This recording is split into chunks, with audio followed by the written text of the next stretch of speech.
আলাইকুম ওয়া রাহমাতুল্লাহি ওয়া বারাকাতুহু। এই জায়গায় একটি জাল হাদিস উচ্চারণ হয়েছে, সেটি কি মানে আপনার দুপুরে ঘুমাইলে নাকি আপনার কি হয়, মানে জান্নাতের সুগম পাওয়া যায়, মানে জান্নাতের সুগম পাওয়া যায় বা জান্নাতের গন্ধ পাওয়া যায়, এরকম দুপুরে ঘুমাইলে নাকি এরকম জান্নাতের আভাস পাওয়া যায়, এরকম কিছু একটা মানে জাল হাদিস উল্লেখিত রয়েছে। তবে এটা সম্পূর্ণই জাল বা ভিত্তিহীন কথা, এটার কোনো প্রমাণ নেই। আর সঠিক প্রমাণ হচ্ছে এটাই, সঠিকটা জেনে নিন। সঠিকটা হচ্ছে এটাই, দুপুরে ঘুমানোর পরে যে হাদিসে যেটা আসছে, এটাই ইসলাম যেটা বলছে, এটাই আমাদের মানতে হবে, যেহেতু আমরা মুসলমান। ঠিক আছে, ইসলামে আসছে এভাবেই যে দুপুরে ঘুমাইলে বুদ্ধি বাড়ে, বুদ্ধি বৃদ্ধি হয়। ঠিক আছে, বুদ্ধি বৃদ্ধি হয় মানে জ্ঞান আপনার বাড়ে।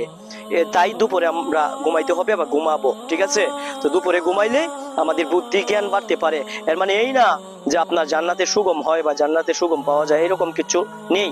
যাই হোক, আপনি আমি আসুন, আমরা আলোর পথে আসি, ইসলামের পথে আসি, দিনের পথে আসি, দিনের কাজ করি, দাওয়াত দিচ্ছি। আসসালামু আলাইকুম ওয়া রাহমাতুল্লাহি ওয়া বারাকাতুহু।